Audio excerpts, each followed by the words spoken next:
Well, welcome back to Waffle Wisdom. I am so excited with this episode to be sitting down with my good friend Kathy Nimmer. Kathy Nimmer is the 2015 Indiana Teacher of the Year, English teacher extraordinaire, does so many things in the education community and beyond. And I was so fortunate, really so blessed to have Kathy write a blurb for my new book, The Golden Waffle Principle, Finding Meaning in Teaching. So first of all, Kathy, how are you doing? I am doing well, always learning and exploring, and grateful for every opportunity. That is so good. So, you've let's get a little bit of background on you if we could. And I know that you are not well, let's put it this way, you're not in the classroom in the way you were. You're always going to be teaching. But Yeah, it's been good stuff. Well, that was an appropriate little interruption. If you heard a little bit of jibber jabber in the background, whether your audience knew before or not, they now know I am blind, and so that was a piece of my adaptive technology that I had neglected to mute. So you got a little glimpse of that, and so. It's not that my blindness has defined my life by any means, but it's always been a relevant portion of it. And I mean, really, if we go very far back, which we won't linger there, but I'm not sure I would have become a teacher if I hadn't started to lose my vision in elementary school, because I was forced into working really tightly with my public school teachers when my vision started to decline, and that actually is where I fell in love with the idea of teaching. So as blindness settled in and went to the school for the blind, and then all kinds of life changes, I knew that I wanted to teach, and I love to read and write, always have, always will. And so being a high school English teacher was the obvious and only and blessed calling that I had. So that was the primary work in my life. well, you just said two things, and these two things truly may take up the rest of this episode. You talked about the teachers who invested in you in that early time of your life in elementary school. I really want to talk a little bit about that. And then, of course, your love for English, writing, literature, that sort of stuff, and so the content as well. But talk to us about those teachers that were such important influences in your life. We hear stories, obviously, of beloved teachers that people have. They remember well into their adult years, and then others that have teachers that really in some way not only left them flat, but maybe even did some level of harm. We're not talking about physical abuse, but just really were not the supportive and people, and then maybe kind of put people onto a wrong track. So talk to us a little bit about those teachers that really fed into you. There was an array, but really just this team. And as you were talking, I was just lining them up in my mind, and wishing I could throw my arms around all of them right now and thank them. Now, I was always inclined to be imaginative and hardworking, and reach for good results. So that was a predisposition. But that second grade teacher, Mrs. Goldberg, noticed that I was straining to read, leaning toward the board, making some errors on work that were not typical of my normal performance, and she suggested that my parents have me checked at an eye doctor. And so that first touch, I think of as hers, that teacher touch, and that was the gift of observing richly and deeply, and knowing that any change in a student's performance could be caused by so many possible things. Without her insight, I could have just kind of slipped through the cracks for longer, just been somebody performing less well than I was before, and who knows how much longer that would have lasted. But she showed me what was important about noticing.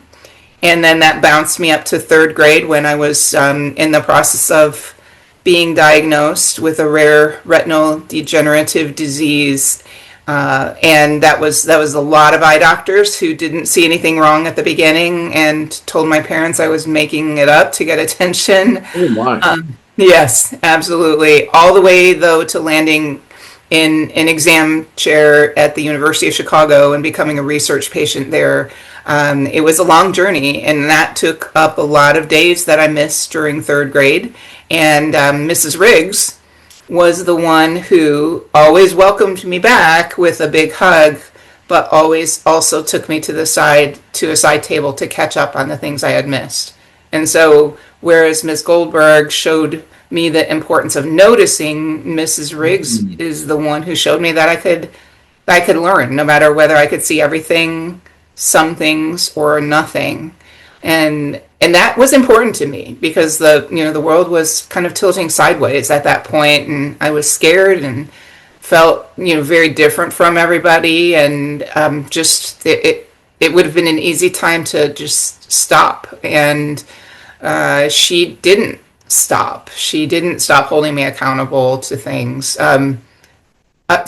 Jumping from the main classroom to the specialist classrooms, I am such a believer that specials teachers are the unsung heroes in education. And I think of my PE teacher, Coach Marsh, who adapted some activities for me, but also saw that I was quite an athletic little girl, and found ways to make it work, and didn't keep me from doing things, obviously not recklessly allowing me to do anything, but just finding ways to keep me involved and running and climbing ropes. Do you remember, Steve, those ropes that would go to the top of the gym ceiling? Go to the top of the gym, absolutely, I remember that. Yeah, that was such a bad idea.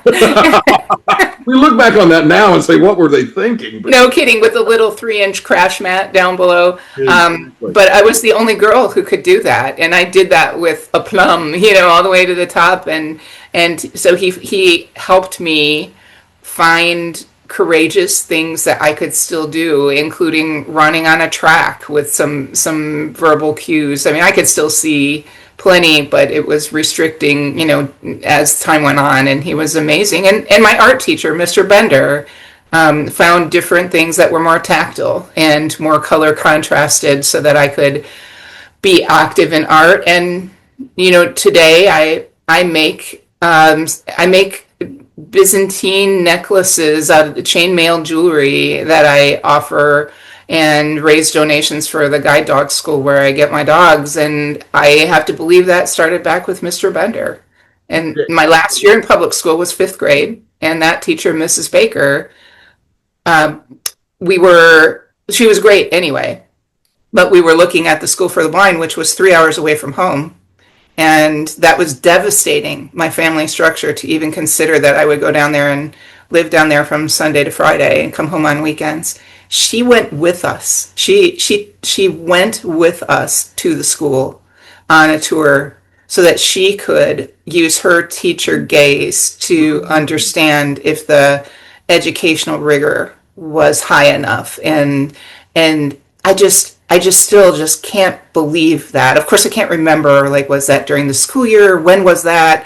How did that work? But I remember her standing there beside us, walking down those halls, and her reassuring voice helped us take that big step and face that homesickness and all of that. But she did that because she loved me. So that little team of 5 elementary teachers, I mean, what choice did I have but to fall in love with teaching, right? Because I loved these people who loved me, and they loved me by believing in me and walking beside us during what felt like a tragic time for all of us, and they made it still full of hope.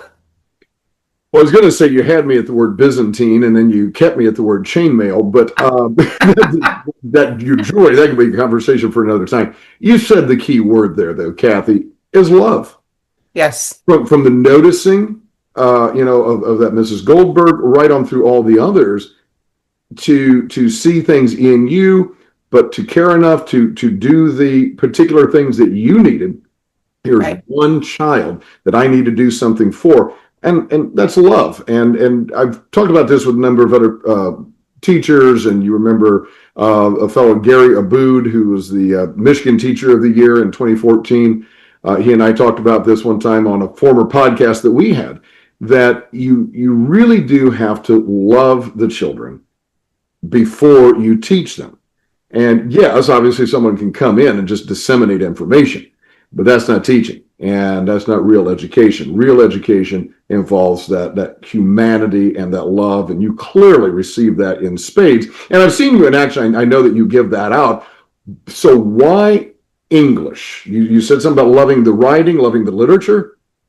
I have always had this oversized imagination. Just, I mean, I know kids are much more open to imagination and originality than adults become. Our lives become more rigid, but my word, mine was huge from the beginning. Stories everywhere, stories with my dollhouse, with my Barbies. When I was roller skating down my driveway and having these roller skating competitions, and the imaginary girl with my favorite name would always win, and I'm looking up at the clouds while lying on my back on our jungle gym on up above the climbing bars, like just story, and reading with my eyes was enjoyable while my eyes were strong. And when they started to decline, I was signed up for the National Library Service for the Blind, which did recorded books for the blind.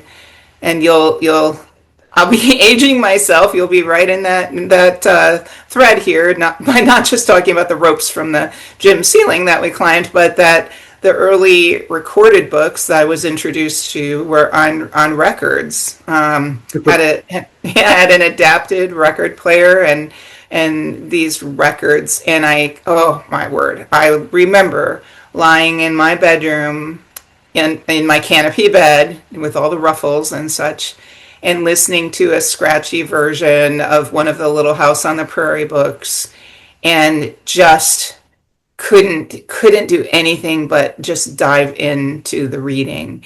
And from that point on, TV, music, I enjoyed both of those to a degree, but reading just became so freeing. And to this day, I read far more than I listen to music or follow anything on TV.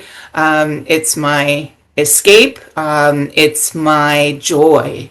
And so when it came time to deciding which way I would go in education, I knew English language arts had to be the focus. Took me a bit of exploration to figure out secondary. I think I easily could have been a happy fourth or fifth grade teacher. The littles, they're adorable, and I always want to give them back after I've had them for a while. But fourth and fifth, I could have happily done, but settled on secondary education and never turned back. Let me ask you this: you haven't been out of the secondary classroom very long. How did you, in the secondary classroom, try to develop that love of reading that you had? And you're talking unbridled joy. You said this is your escape. You just ate it up. With students who may not have come from a book-rich background, a linguistically rich background, depending on their family structure and whatnot, the competing things, and I wouldn't put it any higher than things, that are the internet and phones and apps and games and all this kind of stuff. How did you inculcate and really get that fire going with some of your students in this modern age? Absolutely a challenge. And yet, when I met those kids who didn't love reading, who maybe had never actually read all the way through a book, I knew that my meeting of them was a gift. It was an opportunity for me to change that reality for them. And I may or may not succeed at that opportunity, but by golly, I was going to give it my all. And so the reading, of course, in high school, there's prescribed book lists that you can choose from. but you can choose among those things. And so, as far as novels go, I tried to pick the things that were kind of met on two levels. The things I was passionate about, so that I knew I could teach with passion and intensity and creativity and innovation, and also the things that I knew that they could find something in that could potentially change everything for them. So the content that had a rich lesson or a strong character with traits that could help them be better and more able to take on the world. And so I matched those things up and made the selections that worked for me. They were not always the same as my fellow teachers in the grade level, but that's why we had the choice among those novels. And then we also had choice, within the short story units. We were still using textbooks back then, and had to, we're say suggested to do a 4-week short story unit. That's how we chunked things back then. And you can fill, that unit with whatever you wanted to select from the book. So again, looking for the things where I knew we could make deep connections, and where I could find an innovative way to really draw them in.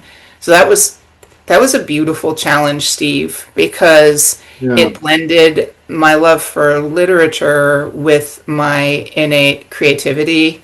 And I hardly used anything from any lesson plan, resources. We didn't have teachers pay teachers back then. It wasn't Stone Age, but there was a lot of opportunity for invention, which I'm sure you did much of the same, because I knew if I created an activity, then I could trust its stability, and if I did it and it didn't work very well, then I had the power to revise it. I just felt more ownership and more connection to things that I invented.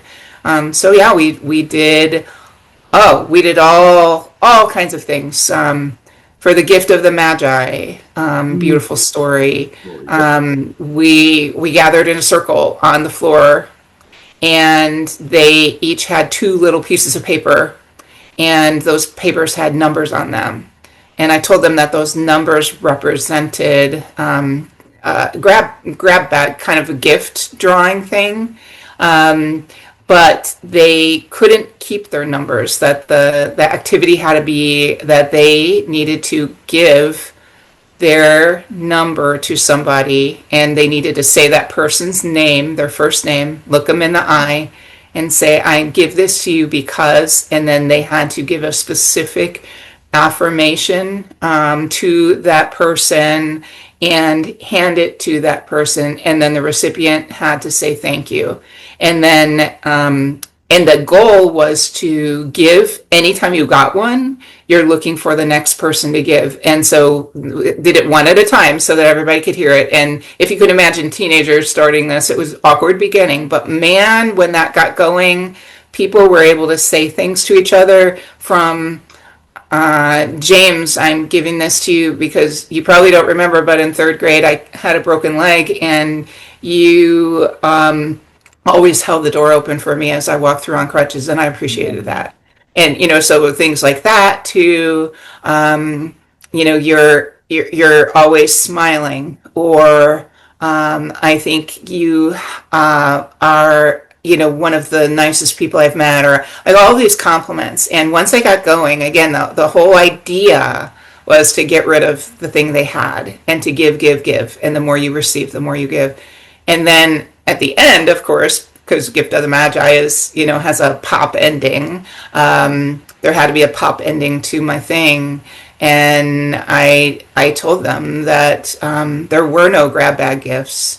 That the true gift of the moment was what they just gave to each other, the words, the kindness, the love, and that the greatest gift of all that they have is the ability to give to others and to bless each other. And man, it was quiet in that room. And then there were some awkward giggles. And then there was joy. And so things like that, right? I just want to be back there doing that again. And it was a risk because that could have flopped. But I was willing to take that risk. And that's because I love writing. I love finding a way to make the literature come alive. And I mean, at the heart of it, I love kids. So yeah, it was good times. I could talk to you forever, and there's so many things in what you just said, way more than we can talk about in the rest of this episode, which means we're going to have you back. Obviously, you got the love of the kids, you've got the creativity, all that's there. But you said something early on about you picked books and stories and things to read that you were passionate about and that you cared about. And I think so often we do think about how to connect with the students and want to make sure it's something that's going to get their attention and so forth. And that's good and that's right. But if the teacher isn't passionate, then you talk about a dead environment, and you talked about joy, and you talked about life, and these are the key things.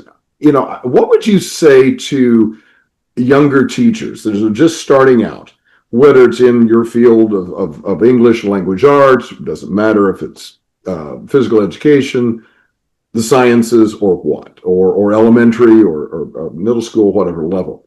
What would you say to a young teacher about finding their passion in what they teach, finding their passion in the subjects that they teach, and bringing that to the kids? I think it's all about just like the same opportunity and the same journey outside the classroom as in the classroom. Like life is not, so stepping outside of the classroom, life is not full of all the things that we love to do. It just isn't. And you can have an attitude with eyes wide open for a joy, and you find it. One of my favorite sayings is we tend to find what we seek. So if you approach life expecting to find joyful things, you will. Still, it's not all roses and butterflies. And so one of the ways to get through life, again, outside of classroom, is to understand what does fill your cup, what does give you joy, and make sure those things are a significant part of what you do, whether that is something you have to orchestrate to make that happen, or whether that's naturally occurring. You make sure it's there, and you fill that cup, and you keep going. And the promise of those things being part of your life make those things that are much more drudgery and all of that, make them better, because they're sandwiched within, and they give perspective and context and respite, and it lifts everything up. Same thing within in the classroom. Like I'm thinking of those. I just spent some time today with a fourth grade teacher, and so she's teaching all the things in one day, just kids leaving for specials, and that's it. And so she, of course, doesn't love one subject quite as much as another. There's no way. But she teaches all of them. And if she lets it leak out in her attitude that she doesn't like math as much as she likes science, all of a sudden we're going to get less of quality engagement in the math lesson. Absolutely. Because that's what we want the kids to be responsive to us. They are, and we want them to be. They're going to feed off of what the adult in the room is putting out. You got that, and that's for the good and for the bad. And so it's incumbent on that teacher to purposefully claim the great joy on the things that are right within her center, and to let that spread out and lift up all the other things too. And that's what I say. So deep, intentional searching for the good and the joyful, and letting that spread, letting that disseminate through the day and into your soul as a teacher, and always aware that some things will not be as fun as others, right. And that's okay. but you have the power to dictate what the kids at heart are going to have as their first response toward a subject or an author or an experience, and you owe it to them to open that up as a really possible positive. And that starts with what comes out of your mouth and what is in your eyes and what's in your heart. I've got to say, I think you've just given me the title for when this episode comes out, The Soul of a Teacher. There you go. Folks, we've been so blessed to have Kathy Nimmer on Waffle Wisdom. I hope you enjoyed this episode. Check out the others as well. And as always, have a waffle day.